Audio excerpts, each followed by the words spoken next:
All right, so Jack's coming in here. What's up, Jack? He's wearing the Celtics shirt. Good. Of course. Good. Okay. So what I'm going to talk about with you. Where are we at? Okay. Got a mic. Okay. Check it. Mic check. Yeah, Mic check. hold it the other way. Talking to this part, right? All right. Mic check. Mic check. There we go. All right. So we're going to play a little game I thought of. It's called When I Say, You Say. And I'm going to say, when I say a team, you're going to say, are they a playoff team or are they not a playoff team? You got me? Yeah. All right. Starting off, Baltimore Ravens. When I say the Ravens, you say? Playoff team. Okay. When I say the Browns, you say? Not a playoff team. Why? Just don't trust them? I don't trust Baker. Oh, no, nobody does. Yeah. I don't. Stefanski doesn't even trust Baker. Yeah. Me and Mason were talking about it. He said, he said, well, we should give credit to Baker for the way he's played. And I said, no. For putting up like For 7 points in a handing it, game. for handing it off to Nick Chubb and beating the Eagles. Yeah, congrats. Right? Okay, so next team. When I say the Raiders, you say? I think they're on the edge, but They if are. I had to say if they're going to make the playoffs or not, I'd say no. No? No, I Really? don't think so. You weren't impressed by how they played last time? I was impressed 2 months by ago. but they always play well against the Chiefs. Like that It's a was good last point. It's a season good too. point. Like They've beaten the Saints and the Chiefs, though. yeah, that's true. That's true. I mean, they are division rivals, so that brings something out of you more. Okay, next team. When I say the Dolphins, you say?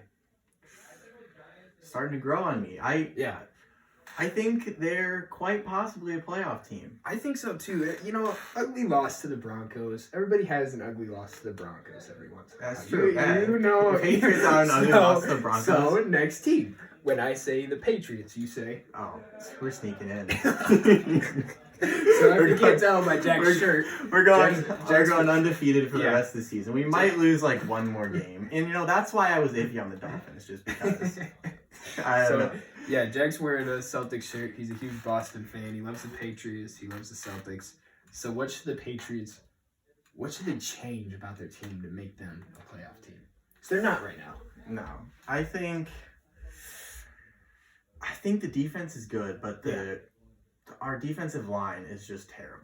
Like we have absolutely no no pressure. No pressure. Like we average maybe like a sack a game. Like the only time, like anytime we're getting a sack, it's like a broken play type thing. Like just like lucky. Like and we just let teams just run all over us. So then like the secondary doesn't know like. Yeah, that's the other thing where you have Gilmore and Jackson, and you guys still have the McCourties, right? Yeah. So that is easily a top 3 secondary in the league. Oh yeah. But with no pressure, that makes their job a lot harder because the quarterback's just standing back there the whole time. Yeah. See, like I'm biased. Like I don't think the Patriots have the best defense in the league, but I think the secondary is possibly the best secondary in the league. No, yeah, I think honestly might be better than last year. Jackson's got 6 picks. Gilmore, He's only got like 1, but he's been hurt for half the season. And another thing with corners is picks aren't everything. And I always say like a great corner is one you never hear from. Yeah, true. Where you have no idea they're even playing. Well, I mean, the reason J.C. Jackson has 6 picks, like, he's a good player, like he's an up-and-coming corner, but like he actually gets guys thrown at him because you know he was undrafted. This is his 3rd season in the league, but like he's a good corner and like he's making plays, but I've still seen him make more mistakes. Like I don't think he's quite Stephon Gilmore level yet.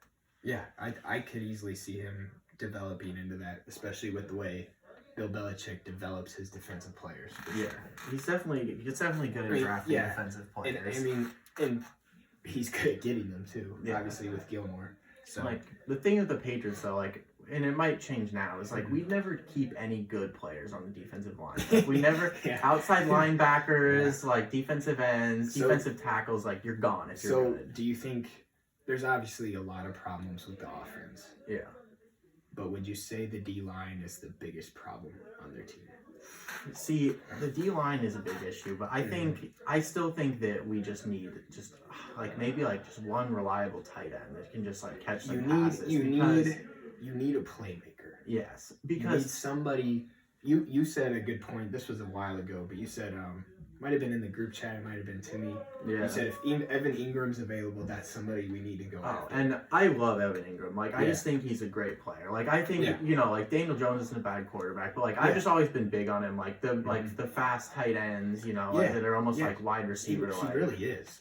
When you watch him, he'll make like a couple freakishly athletic plays, and that's something the Patriots just don't have. Yeah, I was really Somebody hopeful who makes for him more recently, but also O.J. Howard before the season started. Because I figured, it seemed like the Buccaneers didn't even want him. Like, it seemed like we could throw him like a 4th round pick, and they'd be like, sure. Yeah, it seriously did seem like that. So let's get back. We just went through the AFC teams. Let's talk about the NFC teams, sadly. Okay, so I was just talking about this team with Justin and Garrett. You can probably guess who it is. When I say the Chicago Bears, you say... No way they're so they might win another game or two.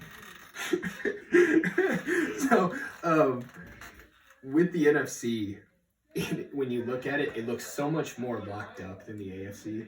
The AFC, it's like Steelers, Chiefs, Bills, and then a mess after it, right? That's true. And so the Bills, honestly... I think the Bills' defense last year was way better than it is this year. Like, something about it just dropped off. When I watch them, they are really inconsistent. Yeah, it is. It's the way with Allen plays and their defense. Because Allen looks like an MVP candidate every other week, but then the other week he looks awful. Yeah, that's true. I mean, he's still a young quarterback, and he made a massive jump this year. But if the Bills had their this year's offense with last year's defense, even with the inconsistencies, they're like a top 2 team in the NFL, maybe. Like they honestly might go to the Super Bowl with that. I completely agree. Okay, so when I say the Tampa Bay Buccaneers, you say the playoff team. Yeah, I'm not willing to bet against Brady not making the playoffs. I think he retires if he doesn't. Honestly. Yeah, I think there's no way that they don't at least just slide in, especially with the expanded format this year. Yeah. So did you watch the Buccaneers-Rams game last night? No, I was busy studying. Okay. But... So yeah, that's perfectly acceptable. I have nothing to do, so of course I was watching it. They are already too reliant on Antonio Brown, which is one of the dumbest things I've ever seen, because it kind of made sense with the Steelers, because you were throwing at Marcus Wheaton. And, Darius Hayward-Bay was our third receiver. Third prime. But with the Buccaneers, you have Mike Evans and Chris Godwin and Scotty Miller. Yes. So you don't have to force He should be wide receiver 3 at the very best. There's I'm no not reason. sure he's better than Scotty Miller at this point. Scotty Miller is a very good player. He's very underrated. I would 100% take him on the Patriots. His slot skills. His slot skills. He would be the best receiver on the Patriots, I think. Easily. I mean, Jacoby Myers, he's a good up-and-coming player, and since he used to play quarterback, he knows he's very good at coming back to the ball, whereas opposed to a lot of other wide receivers will just keep running, just running the route, but he kind of knows when the play's blown up, to come back and make a play. So I like him, but he just doesn't have the same, he doesn't have the necessary speed, athleticism, all of that to just be a great receiver. Yeah, I feel that. So while Mason's in the bathroom, I figured we would talk about this. When I say the Eagles, you say not a playoff team. Okay. When I say the Cowboys, you say not a playoff team. When I say the Giants, you say well, one of them's got to be a playoff team. So is the Giants your prediction? Either the Giants or the Eagles. And right now it's trending toward Giants for sure. But it's just kind of sad to see either of them in the playoffs either way. I told you no cussing. The football team. If I had to pick a team from the NFC that I would most like to see in the playoffs, it would definitely be Washington football team, just because it would be hilarious. Dude, and it would actually, honestly, with Rivera recovering from cancer and Alex Smith recovering from his injury, it would be a great story. Yes. Could you imagine if they beat like a Seahawks team or something? And Ron Rivera just getting fired, and then going to what's agreed upon as the worst franchise in the NFL right now, and then making them make the playoffs, even if it was with 5 wins. Exactly. Still. Exactly. It's not like he turned everything around and turned everything into gold, but if he gets it done, and then you gotta love, especially now with Alex Smith. Can you imagine Alex Smith in a playoff game in 2020 or 2021, I guess? But I think Roethlisberger on paper should be comeback player of the year. Mm-hmm. But I feel my heart wants Alex Smith to win it. Yeah, but Alex Smith would have to do something crazy in the past couple of weeks, I think. Yeah, to really I just think when you look at serious. comeback player of the year, when they look at that, stat, it's not stat. When they look at that category, they look at the stats. And it's not just how great your comeback was. You know what I'm saying? Yeah. Because Alex Smith's comeback is so much greater than Roethlisberger's. That's true. You could like break your ankle or something and miss half the season, and then you could win comeback player of the year just because you're a good player. Alex Smith. The way out, like the man straight up lost his entire calf. Like the number of surgeries he has, he doesn't even know. Like he just from recovered. It's amazing that he's even walking, to be honest. Yeah, let alone having guys like Aaron Donald come at him every week. Yeah, well, there was a chance that he was going to be in a wheelchair for the rest of his life, and the man still wanted to come back to football. Yeah. Like when you read about it's not like he was coming back to the Chiefs. No, he's coming back to a team that doesn't even have a name. Yeah, and so like his love for football is just it's so inspiring to me because I couldn't imagine like you go through all of this and just to go back to Washington. Well, and then he's like barely getting back to time where he can play, and he almost gets cut. He almost gets cut too. He almost doesn't even make the team, which. Yeah. I mean, I don't know much about Kyle Allen, but I've never been impressed by him. No. Like, God, he had those 3 good weeks last year. Yeah. And everyone's like, oh, he might be better than Newton. So there's no way that dude starts over Smith again. I wouldn't even start him over Haskins. I don't know. I don't know what's going on with Haskins, honestly. Like, I feel like you got to give the man a chance. Like, I love seeing Alex Smith on the field. Yeah. And especially at this point, I think that's the right move. Another thing with Haskins, he's so young, too. Yeah. Like another thing is, I'm not saying Haskins is Mahomes, but going under Alex Smith is what Mahomes did. True. It obviously benefited him. So for his first season. I mean, Haskins, I was going to say, who was even under last year? Oh, God. I don't even. Well, Alex Smith was out. Did they have? I want to say like Keenum was their quarterback or something. Who? Was Case Keenum? Oh yeah, I think it was. Yeah. At least at some point. I think they had some dude that was like, wasn't it Gruden last year still? Jay Gruden. Yeah. John's brother. Yeah. But I think that what a mess. Pats might be bad this year. It'll never be that bad. Hey, Jake Gruden, they picked up an offensive coordinator job for the Jaguars, though, and that's obviously going great for him. Yeah. Living in Jacksonville, I guess. Okay, I'm going to segue into this. I just asked Garrett the same question, but for his team. What do the Celtics need to do to get over the hump in the East? Right now, we just need guys off the bench that can score, and maybe a big man. Yeah. Maybe a big man. You know, a lot of people like to hate on Daniel Tice, but the man, defensively, size-wise, like, his rebounding and his defense are just very good. It always makes me laugh when I watch Daniel Tice. Yeah. Because he looks like he should be running the desk at BP instead of playing center in the NBA. He's a center, right? Yeah. Well, he's 6'8", playing center. Like, yeah, that's insane to me. So you think they do they need another guard to come off the bench? Do they need what should that bench help be? Well, the Celtics last year ran like a lot of small ball, and like we still have like Robert Williams, and I mean we just picked up Tristan Thompson, which like I mean he'll rebound for us. I guess. Yeah. It just depends on how they use him. Yeah. Like if they throw him in at like the end, like get a rebound off a free throw.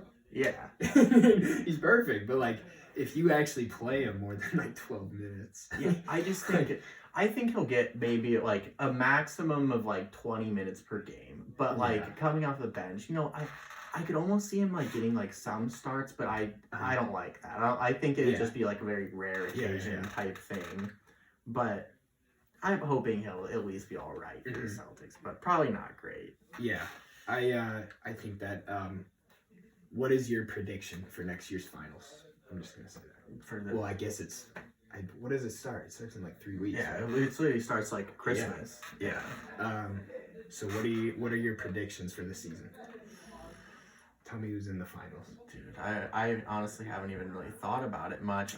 You look at what the Lakers have done. I don't see any possibility they're not in it. So a dark horse team that I really like, and I liked last year. I liked last year too, and they're only getting better constantly. Is the Nuggets? I like the Nuggets.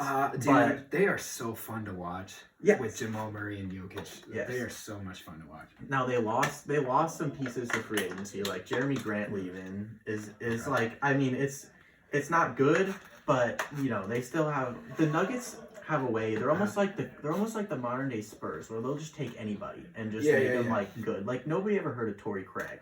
Before. I still don't know who that is. Well, he literally came out of nowhere, straight up, just nobody to starter for the Nuggets, and you know, like he was playing pretty well for him when he was playing. Yeah, I mean, and I think this is going to be a huge developmental year for Murray, and he's just going to get better and better. Yeah, and he's potentially, like, he has a top 5 player potential in the league. He really does.